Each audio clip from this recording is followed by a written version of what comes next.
Hello everybody, my name is TotalNerdStatus, and this video is about the PS4 versus the Xbox One. This will be my opinion, and this is, keep in mind, this is all my opinion. Everybody's entitled to their own opinions, so if you're on the complete opposite side that I am on, then don't be hating. And both of these gameplays that you're about to see are search and destroy gameplays on Black Ops 2. The first one is on Turbine using the shotgun, the R870, and the second one is on Rush using a submachine gun, the PDW or the POW. I still don't know which it is. So anyway, let's get right to the topic. I'm just going to be straightforward with you guys and say it right off the bat. I am a PlayStation 4 guy all the way. The Xbox One does not interest me at all, and I will tell you why right now. First of all, it's cheaper. The PS4 is cheaper than the Xbox One by a whole $100. I watched both of the announcements at E3. I watched the PS4 and the Xbox One announcement. And close to the end, they both said their prices, and I guarantee you the PlayStation fans were far more excited to hear $399 than the Xbox fans were to hear $499. $100 may not seem like a lot to a lot of you guys out there, but to me it's a huge difference, and that's that was one of the first things that just turned me in the right direction towards the PS4. The next thing is that the PS4 does not require you to have anything with it. Nothing's mandatory. The Xbox One, you have to have Kinect. You have to have the Kinect 2.0, always on, always watching and listening. You can't work the Xbox One without the Kinect. And, also, they have the Xbox One said originally at the E3 conference or announcement, whatever you want to call it, that they won't be able to support used games, and they thought that that was going to be the coolest thing, that everybody was going to be into that, and of course nobody liked it. And then PS4 came along and they said the exact opposite, and everybody got just crazy over the PS4. And I even saw the pre-orders for the PS4 were more than triple of what the Xbox One was. And so I waited a little bit just to see if Xbox One would actually listen to their quote-unquote customers and change almost everything that they promised. And they did, and it was hilarious. They took back 95% of what they originally said. They said it would, they said now they're changing it to where it will be able to use used games, you will be able to trade games with people, and all that stuff. The only thing they didn't change was the Kinect and how it's mandatory. That thing is still mandatory. You have to buy the Kinect 2.0, even if it comes with the console. That's just ridiculous. I'm never going to use that. I'm not a motion gamer.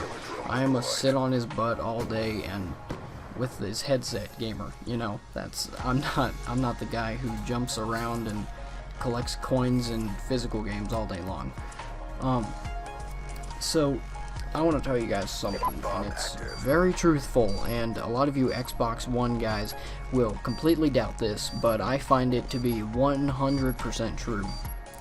The only reason that Xbox One changed their policies from the original promises and from the used games and everything, the only reason they changed all that was because they saw that everybody was turning towards the PS4 and they did not want to lose sales, and so they quote-unquote listened to their customers and just changed absolutely everything.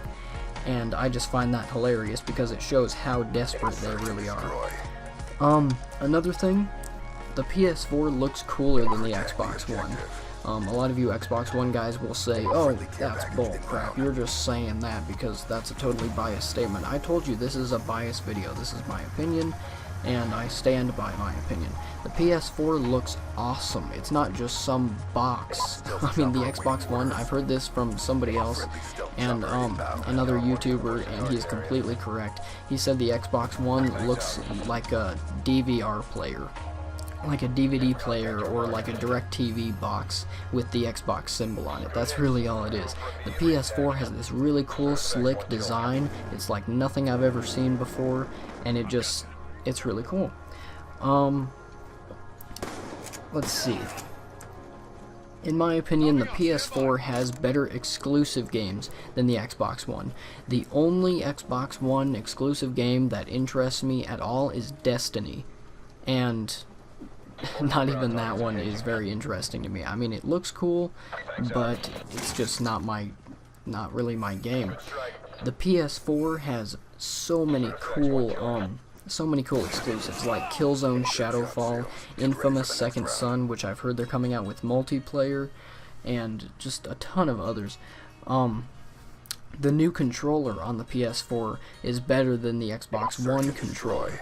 The PS4, I mean, I've always liked PlayStation controllers. Xbox controllers are comfortable, yes, but I've always liked the really sleek and simple design of the PlayStation controllers, and I love how they've kept the same design since the PlayStation 1 all the way up to the PS4. They've just made little tweaks, like they added the touchpad, which is a great add-on for it. I don't really know what kind of games it could support. I haven't really looked into it all that much, but it's just really cool to see them changing up the controls. Also, the joysticks, I've had some problems with the joysticks of the PS3 in the past because they just don't have that divot that in the center of it that the Xbox controllers have, so my thumbs will slip off occasionally. Well, apparently they fixed that in the PlayStation 4 controller.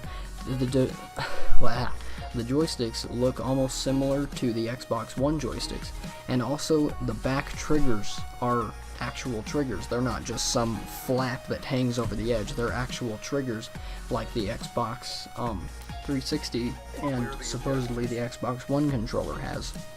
So I love how they're changing it up and kind of tweaking it to make it a little bit more accurate and a little bit more comfortable to the player, while still keeping that same PlayStation feel and style that they've had since PlayStation 1. I just want to say something real quick. I've heard this really cool and funny rumor about the PS4 and the Xbox One. Apparently, I don't know how true this is, so don't take my word on this. Don't quote me on this, but I've heard that PS4 owns Blu-ray or a part of Blu-ray, and so now that Xbox One has Blu-ray, every Xbox One sold will make money for the PS4 for Sony, because they own the patent on Blu-ray. So every Xbox One sold will give some sort of money to Sony, so they're going to end up on top no matter what. I'm just saying right now I am buying the PS4. I told you all the most important reasons. You can easily go on YouTube, which you're at right now, hopefully, and there's tons of videos out there that explain why the PS4 is better. And again, this is just a biased video. Anybody who likes the Xbox One, I have nothing against you. It's just not really my cup of tea. So games that I'm looking forward to the most on PS4 and on generation consoles like the PS3 and Xbox 360, my top 3 are Call of Duty Ghosts.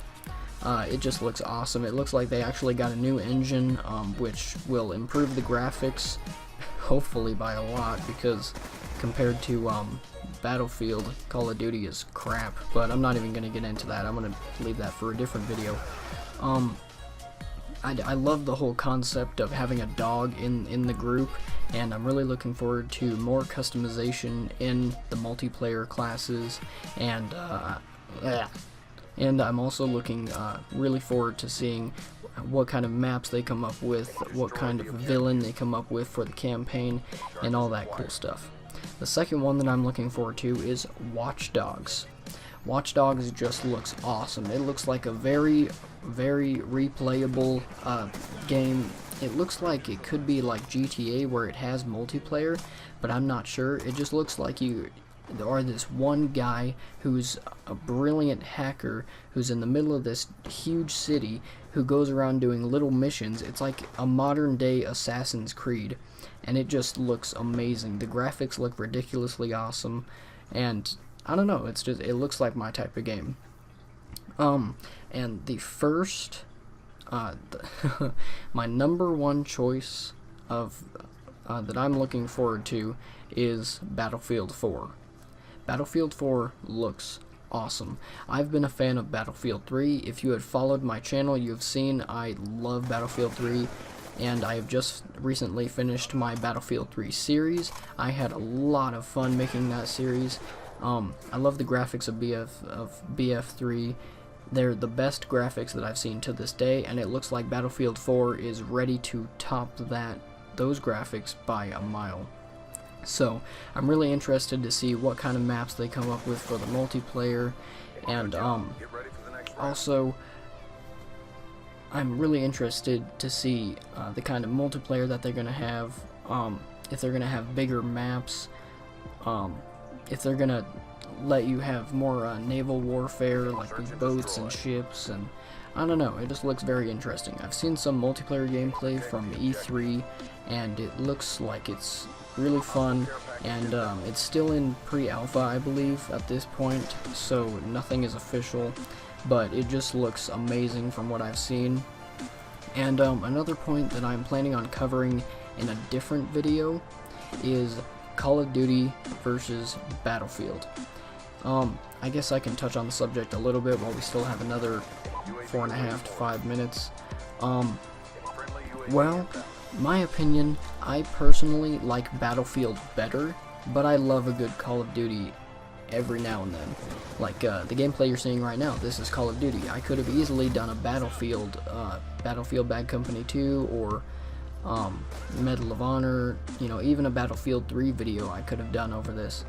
And I don't know, Call of Duty is a fun game to play if you're in the mood to rush and get lots of points and level up really fast and prestige and all that good stuff. It's a good arcade game. It has a lot of cool maps, the graphics are decent, and I don't know, they have some good guns, they have a lot of good games, and Call of Duty is just fun. However, Battlefield is in my opinion, for the serious gamer. Battlefield has everything. It has the best graphics, it has vehicles, it has maps that are at least quadruple the size of this map that I'm on now, Rush, and everything. I love how Battlefield has different sized maps, like if you're playing Team Deathmatch, then the maps are about the size of Call of Duty, just a little bit bigger, and if you're playing Conquest, then they instantly increase the size by almost double, maybe even triple, and I love that. In my opinion, Battlefield's better, but like I said, I love a good Call of Duty every now and then, and I will touch on a different video how I can like Call of Duty and Battlefield both at the same time, because there are a lot of people out there who only like Call of Duty and who only like Battlefield, and I just don't understand what's wrong with liking both of them. So anyway, I'll touch that in a different video. Back to the original subject, which was PlayStation 4. I'm really looking forward to the PlayStation 4. It looks like a really cool console. I love the setup of it. I love the share button. That's something I didn't mention, that's attached to the controller. And it's supposed to automatically record everything without the use of an HD PVR or whatever you're using, and I think that's really cool. I think you can automatically live stream on the internet, and also another thing that PS4 does that Xbox One pretty much 100% sticks with, and tells you another downside that Xbox One has, is what I'm trying to say, is it always requires internet. Now, I don't know for sure if they took this back recently along with all their other promises at E3, but as far as I know right now, then the Xbox One requires internet, any kind of internet, to even turn on and work, start the console up. The PS4, you do not need internet. You can easily play locally and offline, and it's no problem. and I just love that. Another thing, the PS4. Oh, that was just terrible aim on my part. Let's see. The PS4, I've seen a lot of really good gameplays from the PS4. Oh, speaking of gameplay, at E3, I know this for a fact, there's articles on the internet all over this everywhere. At E3, Xbox One used high-end PCs working on Windows 7 processing systems to demonstrate their games. And so basically, any kind of game that they played, whether it be Dead Rising 3 or any of the other 5 titles that they introduced, I can basically take it to my Windows 7 PC and it will look just the same. However, PS4 easily showed off their games on actual PS4 systems. So what was Microsoft afraid of? So anyway guys, I'm a PS4 guy. If you guys have a different opinion or the same opinion, you can let me know in the comments below. I'll see you next time.